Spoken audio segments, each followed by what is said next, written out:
Imagina você ter o poder de mudar as coisas, como esse elástico.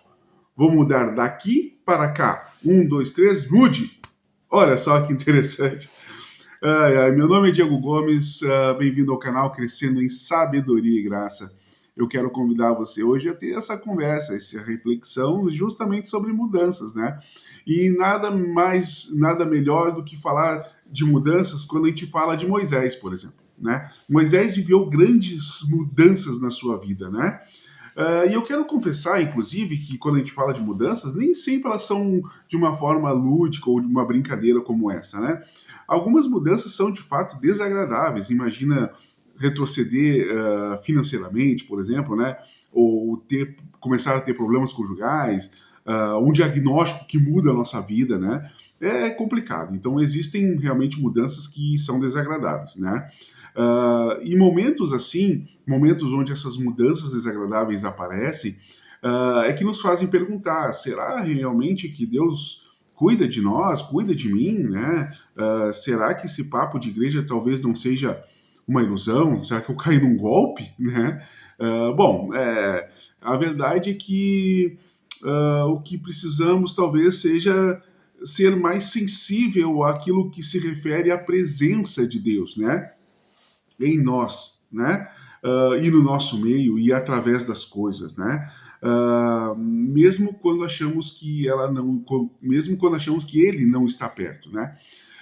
Eu conheci um pastor chamado Herman, o pastor Herman Effa.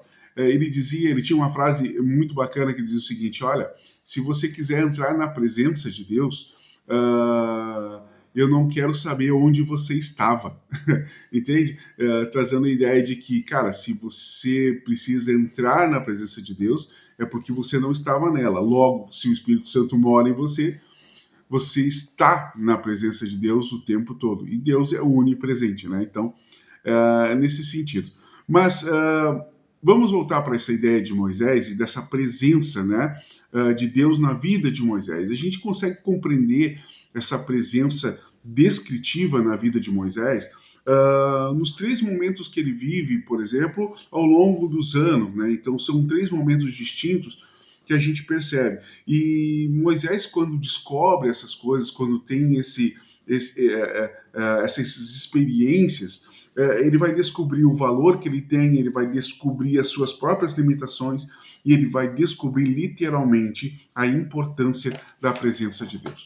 Tá? Vamos primeiro dar uma volta nesse primeiro aspecto, por exemplo, né? Num primeiro momento, a gente percebe Moisés nenê, né?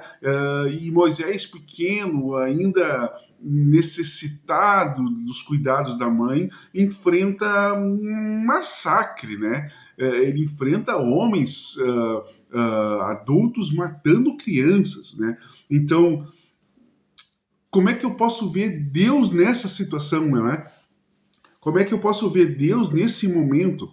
E a gente olha para a vida de Moisés e a gente percebe literalmente Deus na vida de Moisés. Por quê? Porque Moisés foi protegido pela própria filha do autor do massacre, do autor do tirano, né, que decretou o massacre. E ainda mais foi cuidado pela própria mãe, como babá. Olha que interessante, olha o cuidado de Deus, ainda que Moisés não pudesse entender as coisas, uh, Deus estava lá. E concorda comigo que às vezes a gente passa por situações, a nossa vida muda e a gente não entende, né? O que eu posso dizer é que, assim como Moisés, Deus está lá, né? Deus está trabalhando, Deus está se mostrando. Às vezes a gente deixa de perceber porque a gente quer colocar Deus de formas assim, que seja muito mais uma idealização nossa, do jeito que a gente faz, né, do que propriamente um Deus que é pessoal, um Deus que é forte e poderoso pessoalmente, ou de uma maneira pessoal com as pessoas, né? Na vida de Moisés foi assim, por exemplo, né? Agora imagine um segundo momento, né? Ele cresceu lá na corte, ele se tornou alguém bem conhecido lá, mas as coisas mudaram. Agora ele faz parte, ou ele está no cadastro dos mais procurados do Egito. né? Então, agora Moisés ele é inimigo do faraó, ele é inimigo íntimo do faraó, né? Moisés matou, fugiu e durante muito tempo ele passa com o deserto sendo o seu companheiro, até o dia que ele encontra um fogo forte queimando uma sarça que não se consumia, algo que literalmente chamou a sua atenção, e uma mensagem, uma voz dizendo: tire as sandálias porque o lugar que você está é santo, né? Olha só, e aí, ouvindo esse texto, participando dessa experiência que Moisés participou, eu consigo lembrar de Levíticos, capítulo 6, versículo 27, onde mostra que o sacrifício de expiação, da carne do sacrifício de expiação, ao tocar algo que é impuro, torna o impuro santo, né? Apontando para Jesus, é claro, né? E eu vejo isso acontecendo na vida de Moisés. Por que eu vejo isso acontecendo na vida de Moisés? Por que essa presença de Deus é tão importante na vida de Moisés nesse momento? Veja bem, você acredita que as sandálias de Moisés podiam sujar ou tornar impuro o Deus que é santo? Claro que não, né? Ou seja, então por que Moisés tem que tirar as sandálias? Ah, por reverência, por respeito. E eu já enxergo outra forma, eu já posso dizer que é aquilo que acontece em Levíticos, que é aquilo que acontece lá com Jesus. Deus quer tocar Moisés para torná-lo santo. É isso aí. É essa a ideia. Então percebe como a presença de Deus é tão impactante na vida de Moisés? Porque ele diz o seguinte: Moisés, eu quero tocar em você. Eu não quero que tenha nada entre eu e você, nem um pedaço de couro, nem um pedaço de borracha, nada. Só eu e você. Exatamente assim. E ao tocar, em Moisés, ao tirar a sandália, ao tocar aquele solo santo, porque Deus estava ali, Moisés acaba sendo santificado. Olha que interessante, olha o poder de Deus agindo na vida de Moisés. Né? E vamos para um terceiro momento, né? Ao se deparar com essa experiência, Moisés ouve uma convocação agora. Né? Diante disso, Moisés começa a gaguejar, preocupado com a sua própria capacidade agora. Né? E quando Deus chama Moisés, Deus está muito mais direcionado à disponibilidade de Moisés do que à própria capacidade de Moisés. Certo? Então, quando a gente olha isso, a gente percebe que o papel de Moisés naquele momento seria o de libertador para um povo necessitado de libertação naquelas circunstâncias. De novo, é uma espécie de Cristo, né?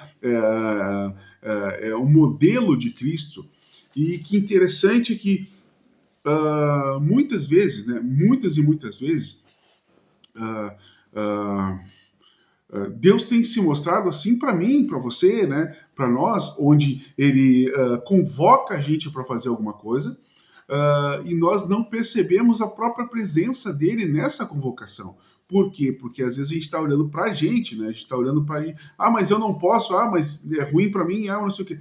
Mas se Deus que está te chamando, convocando você, Ele está muito mais interessado na tua disponibilidade, porque a possibilidade ele pode dar, né? As capacitações que ele precisa, porque a obra é dele, né?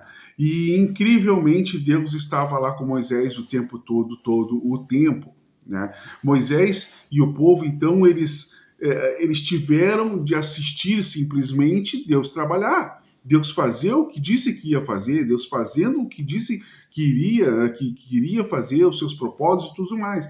Qual é o resultado disso? O resultado disso é aquilo que nós conhecemos como Páscoa, a saída do povo do Egito, né?